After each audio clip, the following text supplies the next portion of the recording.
భారత స్వాతంత్ర్య సంగ్రామం ముఖ్య ఘట్టాలు. మొదటి ప్రపంచ యుద్ధం. మొదటి ప్రపంచ యుద్ధం కాలంలో బ్రిటిష్ వారు భారతదేశంలో తిరుగుబాటును శంకించారు.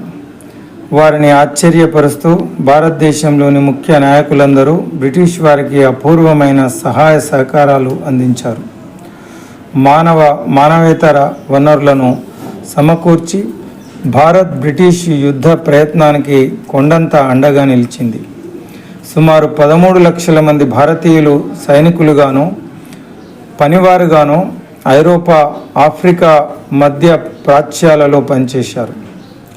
భారత ప్రభుత్వం అప్పటి రాజవంశాలు పెద్ద ఎత్తున భోజన వస్తువులను, ధనాన్ని, మందుగుండు సామాగ్రిని అందజేశాయి. కానీ పంజాబు, బెంగాల్లో బ్రిటిష్ వ్యతిరేక అగ్ని రగులుతూనే ఉంది. బెంగాల్ జాతీయవాదం, పంజాబ్లో అశాంతి చేతిలో చేయిగా స్థానిక పరిపాలనను స్తంభింపజేశాయి. యుద్ధ ప్రారంభం నుండి ప్రవాస భారతీయులు, ముఖ్యంగా అమెరికా, కెనడా మరియు జర్మనీలో ఉన్నవారు బెర్లిన్ కమిటీ, గదర్ పార్టీల ఆధ్వర్యంలో భారతదేశంలో ఐరిష్ రిపబ్లిక్, జర్మనీ, టర్కీల సహాయంతో 1857 తరహా తిరుగుబాటు జరప తలపెట్టిన భారీ ప్రయత్నం హిందూ జర్మన్ కుట్రగా పేర్కొనబడింది. ఈ కుట్రలో భాగంగా ఆఫ్ఘనిస్తాన్ను కూడా బ్రిటిష్ భారత్పై ఉసిగొల్పే ప్రయత్నం జరిగింది.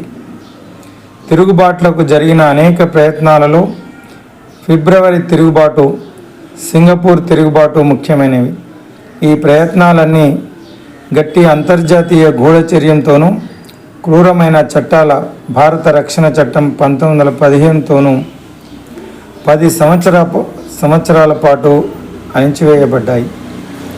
మొదటి ప్రపంచ యుద్ధానంతరం యుద్ధంలో జరిగిన భారీ ప్రాణనష్టం, పెరిగిన పన్నులతో మరింత పెరిగిన ద్రవ్యోల్బణం, సర్వవ్యాపకమైన ఫ్లూ మహమ్మారి, మందగించిన వ్యాపారాలు భారత ప్రజల బ్రతుకులను మరింత కష్టతరం చేశాయి.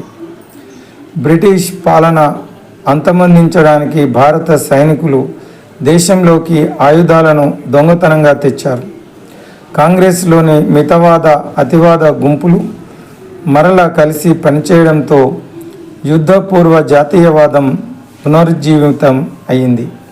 1916లో రాజకీయ అధికారాల పంపిణీ, దేశంలో ఇస్లాం భవితవ్యాలపై కాంగ్రెస్, ముస్లిం లీగ్ ఒక ఒప్పందం చేసుకున్నాయి.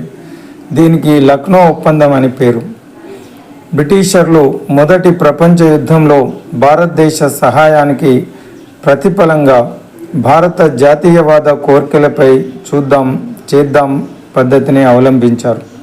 1917 ఆగస్టులో భారత ప్రభుత్వ కార్యదర్శి అయిన ఎడ్విన్ శామ్యూల్ మోంటంగ్ భారత చట్టసభలో ఈ క్రింది ప్రాముఖ్యమైన ప్రకటన చేశాడు.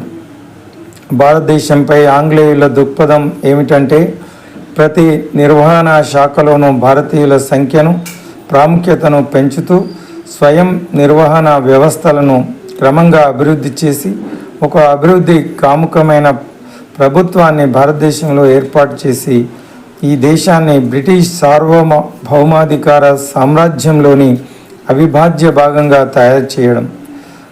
ఈ కళను సాకారం చేసే ప్రయత్నం భారత ప్రభుత్వ చట్టం 1919లో కనిపించింది. ఆ చట్టం ద్వంద్వ నిర్వహణ విధానాన్ని ప్రవేశపెట్టింది. దీంట్లో భారతదేశం నుండి ఎన్నుకోబడిన శాసనకర్తలు, బ్రిటిష్ ప్రభుత్వం నియమించిన అధికారులు అధికారాన్ని పంచుకుంటారు. ఈ చట్టం కేంద్రీయ, ప్రాంతీయ శాసనసభలను, ఓటు హక్కును విస్తృతపరిచింది. ద్వంద్వ నిర్వహణ విధానం అమలు కాగానే జాతీయ పరిధిలో అనేక మార్పులు వచ్చాయి. అనేకమైన అవివాదాస్పద మంత్రిత్వ శాఖలు, వ్యవసాయం, ప్రాంతీయ ప్రభుత్వాలు, ఆరోగ్యం, విద్య, ప్రజా పనులు లాంటివి భారతీయులకు ఉపచెప్పి సున్నితమైన ఆర్థిక శాఖ, పన్నులు, శాంతి భద్రతలు మాత్రం ప్రాంతీయ బ్రిటిష్ నిర్వాహకులు అట్టిపెట్టుకున్నారు.